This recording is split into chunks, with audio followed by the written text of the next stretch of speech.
Terjadi suatu pemandangan yang mengerikan di rumah keluarga Kans pada musim panas 1987. Keluarga itu tinggal di sebuah rumah reyot berwarna abu-abu usang tanpa pipa ledeng. Rumah itu terletak di hutan di persimpangan dua jalan berkerikil, sekitar 6 mil di sebelah barat Athens di Marathon County, Wisconsin, Amerika. Pada pagi hari, tanggal 5 Juli 1987, Kenneth Kans menemukan 4 jenazah anggota keluarganya di dalam rumah. Sedangkan ibunya Helen hilang dan tubuhnya tidak ditemukan selama berbulan-bulan. Polisi telah menangkap seorang petani muda bernama Jacob. Namun setelah menjalani persidangan, juri membuat keputusan bahwa Jacob tidak bersalah dan dibebaskan. Lalu, siapakah sebenarnya yang menghabisi mereka semua? Sebelumnya, silahkan subscribe dulu channel ini, serta nyalakan loncengnya untuk mengetahui kasus-kasus kriminal yang terjadi di berbagai negara. 4 orang anggota keluarga Kans yang terdiri dari Clarence 76 tahun, Irene 81 tahun, Mary 72 tahun, dan Randy 30 tahun ditemukan tak bernyawa dengan lubang peluru berkaliber 22 di kepala mereka. Mary ditemukan di pintu masuk, sementara tubuh Randy ada di dapur.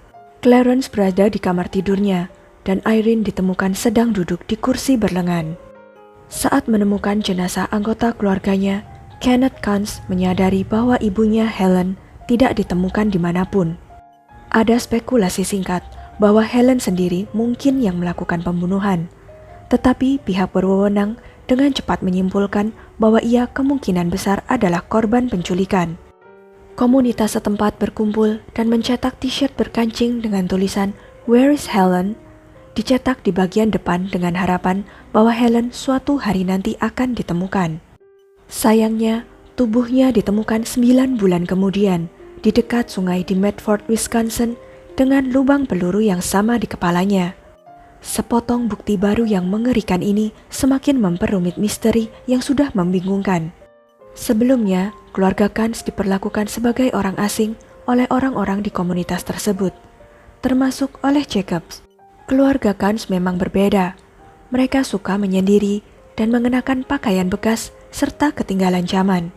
Selama penyelidikan, pihak berwenang menemukan bahwa rumah keluarga Kans tidak memiliki pipa ledeng, dan satu-satunya sumber panas mereka adalah satu tungku kayu bakar.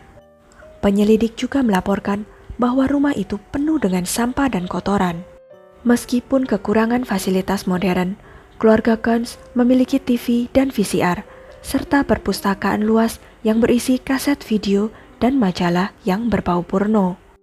Polisi percaya bahwa keluarga Kans sering menonton film dewasa bersama-sama. Dugaan ini sebagian dikuatkan oleh komentar yang dibuat Helen kepada pegawai toko beberapa minggu sebelum ia menghilang. Saat membeli pemanggang roti listrik, ia menyebutkan bahwa ia marah kepada keluarganya karena menonton film kotor. Rumah keluarga Kans digambarkan sebagai reyot dan tidak terawat. Terletak di atas tanah seluas 108 hektar yang terletak 6 mil dari kota. Terlepas dari kondisi kehidupan mereka, saat digeledah, uang tunai ditemukan di seluruh rumah sebesar 20.000 US dollar. Penyelidik kemudian mengetahui bahwa Kans dikenal selalu membayar tagihan dengan uang tunai dan tidak pernah membiarkan siapapun masuk ke dalam rumah mereka. Tetangganya mengatakan bahwa keluarga itu hanya berbicara kepada orang lain ketika diajak bicara, dan sebagian besar bersikap tertutup dan tidak banyak bicara. Polisi juga mencatat bahwa siapapun yang membunuh keluarga tersebut jelas tidak tahu tentang sejumlah besar uang tunai yang disimpan di seluruh rumah tersebut. Beberapa laporan menunjukkan bahwa Helen tidur di ranjang yang sama dengan putranya Randy yang sudah dewasa.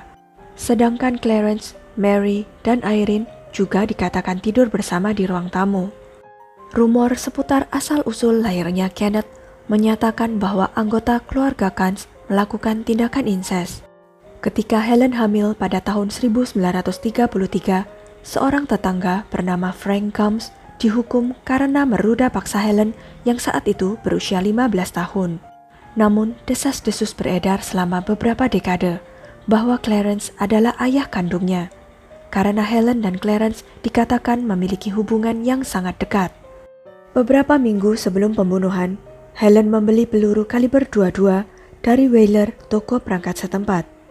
Selama percakapan dengan petugas toko, Helen mengatakan bahwa peluru itu untuk putranya, untuk menembak beberapa burung hitam pengganggu di properti mereka. Informasi ini memicu teori bahwa Helen mungkin telah membunuh keluarganya, tetapi dugaan itu salah, karena tubuhnya juga ditemukan berakhir tak bernyawa di rawa-rawa. Sepanjang penyelidikan, polisi juga menggali riwayat keluarga Kans yang ternyata memiliki sejarah kekerasan dan sakit mental.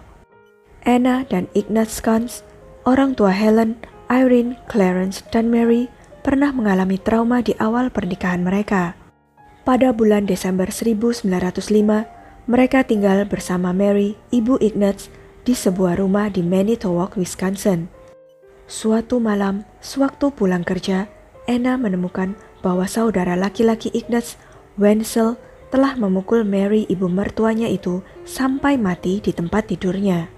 Wenzel kemudian dikirim ke rumah sakit jiwa, di mana beberapa saudara laki-laki Kans lainnya sudah menjadi pasien di sana. Christopher Jacobs III, seorang petani Medford berusia 21 tahun, yang bertemu dengan keluarga Kans untuk membeli mobil dari mereka, awalnya sempat dicurigai oleh polisi, karena ia pada hari sebelumnya telah berinteraksi dengan beberapa anggota keluarga Kans terkait pembelian kendaraan. Jacobs adalah salah satu dari sedikit anggota non-keluarga yang pernah berinteraksi dengan mereka. Fakta ini membuatnya menjadi tersangka utama.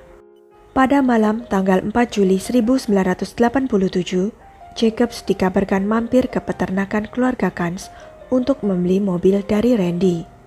Keduanya berkelahi dan Jacobs diduga mulai menembak. Jacobs menjadi tersangka sekitar 6 bulan setelah pembunuhan, setelah polisi mengetahui ia pernah membeli mobil dari keluarga Kans. Penyelidik Marathon County menggeledah rumahnya di Medford dan mengamankan sebuah mobil, 2 senapan berkaliber 22, amunisi kaliber 22, selongsong peluru bekas, dan kliping koran tentang pembunuhan Kans. Polisi tidak pernah menemukan senjata pembunuhan, tetapi jaksa berpendapat bahwa serangkaian jejak ban di rumah yang cocok dengan truk Jacobs dan selongsong peluru di lokasi pembunuhan terkait dengan Jacobs. Namun, pengacara pembela Weldon Nelson mengatakan tidak ada bukti langsung bahwa Jacobs terlibat dalam pembunuhan tersebut. Juri Brown County dibawa ke Marathon County untuk mendengarkan kasus tersebut. Setelah berunding sekitar 10 jam, Jacobs dinyatakan tidak bersalah atas 5 tuduhan pembunuhan tingkat pertama. Pada 28 Oktober 1989, Jacobs dibebaskan. Stevenson, seorang reporter yang menulis sebuah buku tentang kasus ini, mengatakan ia terkejut ketika Jacobs dibebaskan. Ia yakin ada cukup bukti untuk menghukumnya. Tetapi kelainan keluarga Kans berperan besar dalam keputusan juri untuk memihak Jacobs. Kasus ini menjadi kasus yang tidak terpecahkan. Hingga pada tahun 1993, mantan pacar Jacobs, Stacy Weiss, memberikan informasi baru yang mengklaim bahwa Jacobs telah mengakui pembunuhan itu padanya di tahun 1991. Menurut Weiss, Jacobs mengatakan ia telah melakukan pembunuhan untuk membuktikan kepada dirinya sendiri bahwa ia adalah seorang laki-laki setelah ia bertengkar dengan Randy tentang pembelian mobil. Setelah mendapatkan pengakuan tersebut, kantor Kejaksaan Distrik Marathon harus berpacu dengan waktu untuk menuntutnya lagi, karena Jacobs tidak dapat diadili 2 kali untuk pelanggaran yang sama di bawah ketentuan bahaya ganda. Jaksa penuntut memutuskan untuk menuntutnya atas penculikan Helen Kans. Dakwaan baru ini keluar hanya beberapa jam sebelum undang-undang pembatasan kasus akan berakhir. Jacobs mengklaim bahwa dakwaan baru itu melanggar hak konstitusionalnya dengan alasan bahaya ganda. Jacobs dan pengacaranya bahkan membawa kasus tersebut ke Mahkamah Agung Amerika yang menolak untuk mendengarkan kasus tersebut. Selama persidangan 2 minggu, jaksa berpendapat bahwa Jacobs membunuh Randy, Mary, Irene, dan Clarence di rumah mereka, menculik Helen, membawanya ke rawa, dan menembaknya di kepala.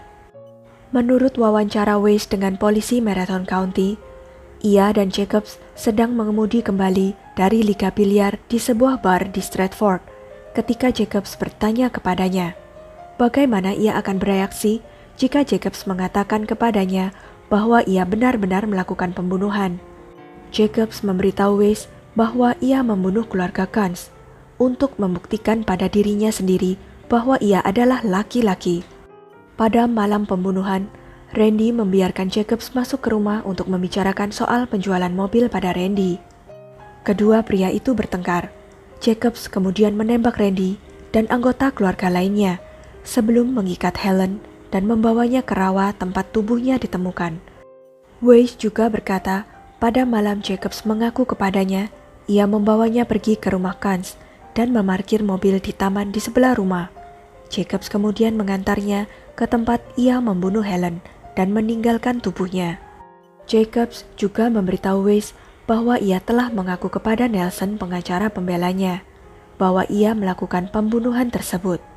Nelson menuliskan apa yang dikatakan Jacobs kepadanya, menyuruh Jacobs menandatanganinya dan memasukkannya ke dalam amplop, kata Weiss pada polisi.